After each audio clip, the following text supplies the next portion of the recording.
Look at these two snakes. At first glance, they look pretty similar. They're both cobras, both are rearing up, and both are spitting venom at a plastic face. But you might be surprised to learn that these two seemingly similar snakes are separated by 14 million years of evolution. And, back when they diverged, cobras couldn't spit venom at all. In fact, two different branches of cobra, African and Asian, and wrinkles, all evolved the ability to spit venom completely independently of each other. And research into why this happened could unlock secrets not just about the evolution of snakes and their venom, but about our own evolutionary history too.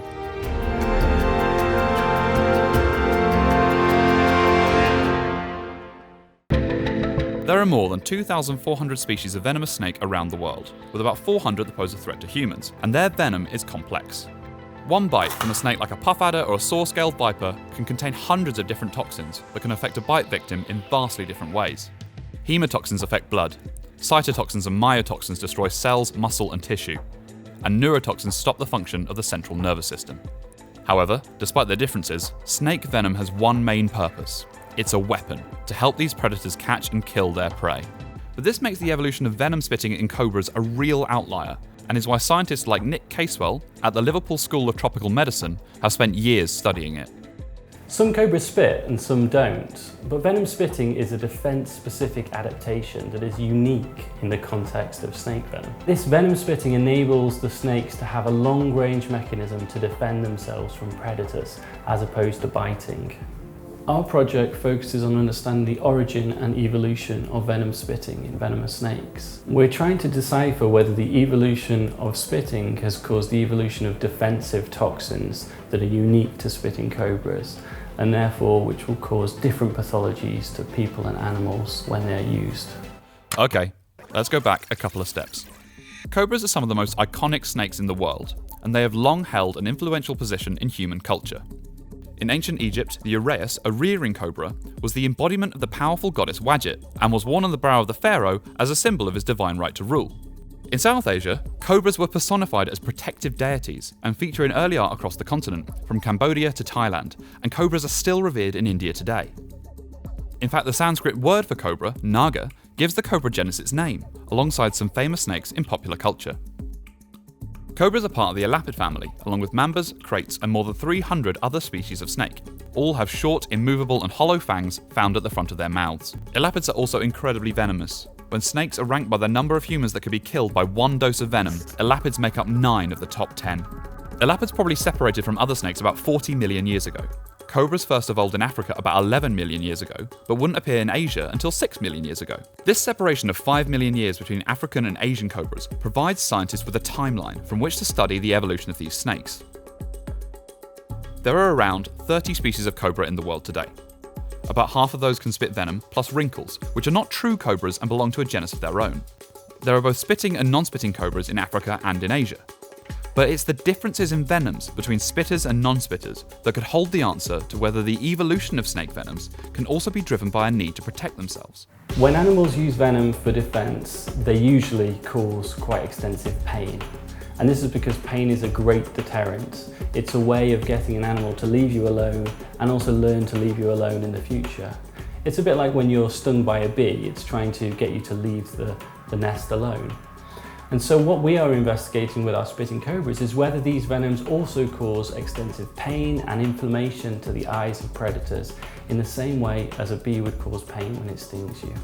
We already know that in Africa there are huge disparities in the effects of bites between spitting and non-spitting cobras. Non-spitting cobras in Africa cause neurotoxicity, which is typically what elapid snakes do, but in contrast, African spitting cobras cause extensive local tissue damage and very little neurotoxicity. To get a clearer view of why this is the case, and to see if the same differences are there in the Asian cobras, Nick and his team of researchers have spent over 3 years collecting and analysing venom samples. So first of all, we have to collect the venoms, both from spitting and the non-spitting cobras. Next, we've been identifying the numerous toxins that are found in these venoms, comparing and contrasting them to see if there's any patterns that correlate with the ability of a cobra to spit. This can be quite a big task, as there's between 50 to 200 toxins in each venom. Because other venomous animals have been shown to exert some form of control over whether they use offensive or defensive venoms, or in other words, whether they use different venom mixtures for different purposes, we have to make sure that the spat venom is the same as the venom that's injected from biting.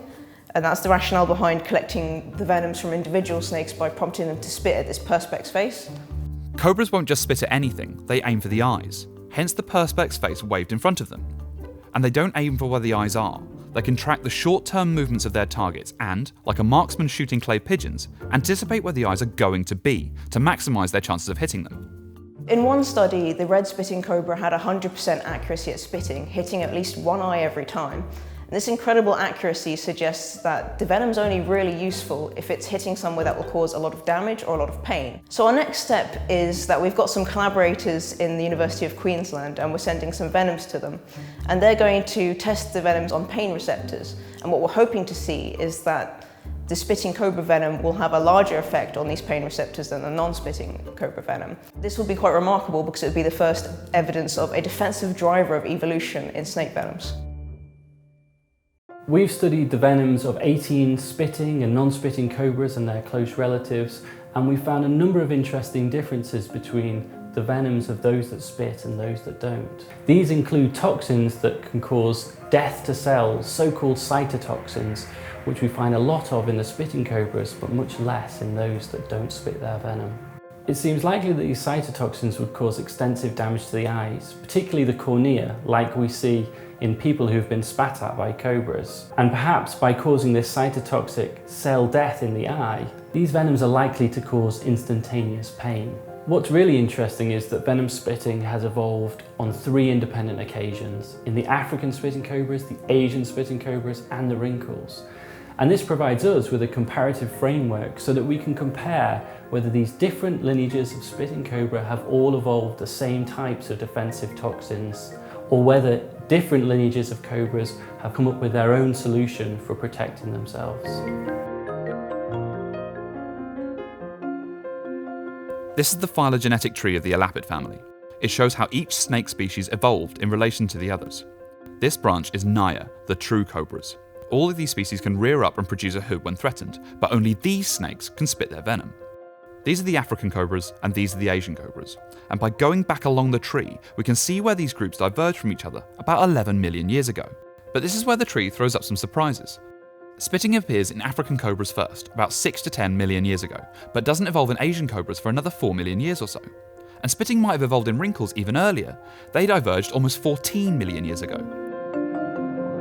Despite evolving this ability separately from one another, cobras spit in strikingly similar ways. The process of convergent evolution has resulted in all 3 spitting groups changing the morphology of their fangs and perhaps also the chemistry of their venom so that they can use it effectively as a long-range defensive weapon. This suggests that the basic tools or pre-adaptations needed to evolve spitting were present throughout the entire cobra genus. So if the tools were there, what triggered the need for such a unique defensive ability? An early suggestion was that venom spitting evolved for much the same reason rattlesnakes evolved their rattles, to warn large animals off and avoid getting stepped on. This would make sense, especially as many cobras share their habitats with the largest land animals on the planet, and you would imagine they would want to avoid getting trodden on by herds of buffalo or wildebeest. The problem with this is that spitting is just too old. The open grasslands of Africa and its characteristic megafauna didn't appear until about 5 million years ago, and we know that spitting evolved at least 6 million years ago. What's more, Asian spitting cobras don't inhabit open grasslands, so are unlikely to be in a position to get stepped on in the first place. So if not that, what about predators? We know that spitting can be an extremely effective tool for defense, so it stands to reason that spitting cobras would use it to defend themselves against other predators or aggressors. But actually, there are very few reports of spitting cobras using their venom against animals other than dogs and humans. Some scientists actually think that spitting may have evolved in response to the evolution of primates, hence why they spit at us. This makes sense, as studies have shown that monkeys and apes are hardwired to fear snakes, and many primates, ourselves included, habitually kill snakes for food or because we perceive them to be a threat. But without any direct evidence, ultimately, we don't really know the reason that venom spitting has evolved in just these 3 groups of snakes. And it's this fundamental question that we're going to try and answer as part of our research. Nonetheless, while we can't yet be sure, it's fascinating to speculate that the arrival of our own ancestors could have prompted the evolution of one of the most unique and dramatic defensive abilities on the planet. So I'm going to get him here somewhere. just needs to force each number gets down to 0. It's looking good. It's looking really good. Are we done with them? Or do you want more? Just see. We might do one more. One more?